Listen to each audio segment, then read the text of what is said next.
Everyone, কেমন আছো তোমরা সবাই? আশা করছি ভালো আছো, আমিও ভালো আছি। গতকাল সানডে ছিল, সানডের ভিডিও এটা। আমি গেছিলাম হচ্ছে গোর্খা মেলা, আর এখানে এসে যা খুব ভালো লাগলো আমার। এখানে সব হচ্ছে নেপালিদের ট্রেডিশনাল ড্রেস, ট্রেডিশনাল খাবার সব কিছুই পাওয়া যাচ্ছিলো, আর আমার খুব ভালো লাগছিল। আর এখানে আমরা দেখে নিলাম, দেখো কত বড় বড় ধনে পাতা, কিন্তু এটার নাম হচ্ছে সিলেরি, ঠিক আছে। আর দাদাটাকে জিজ্ঞেস করছিলাম কী নাম কী নাম, তো দাদা বলছে সিলেরি। আর এত ক্রাউড ছিল, শোনা যাচ্ছিল না, তো আমরা স্যালারি স্যালারি শুনতে পাচ্ছি। যাই হোক, তারপরে আমরা খাওয়ারের দিকে আগাচ্ছিলাম। যতই খাওয়ারের দিকে এগিয়ে যাচ্ছি ততই দেখি ভিড়। আর খাওয়ারের জায়গায় ভিড় হবে না, এটা কি কখনো হয় বলো? তারপরে সাইডে দেখলাম যে লাস্সি, লাস্সি ভাবলাম যে খুব গরমও লাগছিল, তো একটু লাস্সিটা খেয়ে নিই। কিন্তু লাস্সিটা কিন্তু দারুণ টেস্ট ছিল। তারপরে আমরা আজকে একটা নতুন মোমো ট্রাই করছিলাম, সেটা হচ্ছে মিলেট মোমো।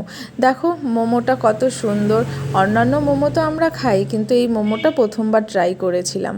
মোমোটা খেতেও দারুণ টেস্ট ছিল, কিন্তু স্টিম হওয়ার পরে মোমোটার কালারটা কিছুটা এরকম হয়ে যায়। দেখতে একটু অন্যরকম লাগলো, কিন্তু খেতে দারুণ টেস্ট ছিল। তারপরে এখানে অনেকক্ষণ ধরে ওই সেল রুটি খাওয়ার জন্য আমরা অনেকক্ষণ ওয়েট করলাম, কিন্তু ওয়েট করতে করতে হাঁপিয়ে গেছি, কারণ ওই আন্টিও হাঁপিয়ে গেছে বানাতে বানাতে, আর আমরা ওয়েট করতে করতেই হাঁপিয়ে গেছি। তারপরে ওখান থেকে না খেয়েই বেরোয় পড়লাম, কারণ ওখানে অনেক অর্ডারে ছিল, তো অনেক দেরি হবে জন্য আমরা ওখান থেকে বেরিয়ে পড়লাম। ওখান থেকে বেরিয়ে আমরা গেছিলাম হচ্ছে একটা ক্যাফেতে। ক্যাফেটাও বেশ ভালো ছিল। ওখানে গিয়ে আমরা প্রথমে খাওয়ার অর্ডার করে তারপরে এখানে নিজেদের মতো ফটো ভিডিও শ্যুট করছি। আর আমরা কোথাও যাব আর ফটো তুলবো না, এটা কি কখনো হয়? তাই একটু আমিও সেলফি নিয়ে নিচ্ছিলাম, এখানে ফটো ভিডিও করছিলাম, সবাই নিজেদের মতন ফটো ভিডিও তুলছে। যাই হোক, ফটো ভিডিও তোলার পর তো তারপর আমাদের চলে আসলো খাবার, আমরা খেতে বসে পড়লাম। প্রথমে আমরা অর্ডার দিয়েছিলাম হচ্ছে ধোসাটাও খুব টেস্ট ছিল, দারুণ টেস্ট। তারপরে খাচ্ছিলাম হচ্ছে পিৎজাটাও বেশ ভালো ছিল।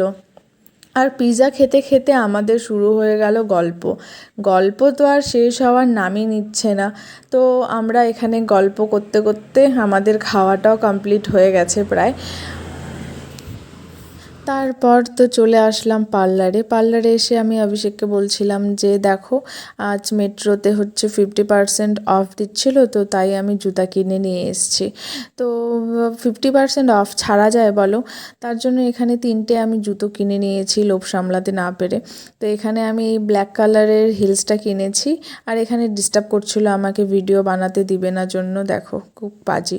তারপরে এই হিলটা কিনে নিয়েছি, কেমন হয়েছে বলো? আর আমার ভিডিও যদি তোমাদেরকে ভালো লেগে থাকে, প্লিজ লাইক কমেন্ট শেয়ার করে দিও। Thank you.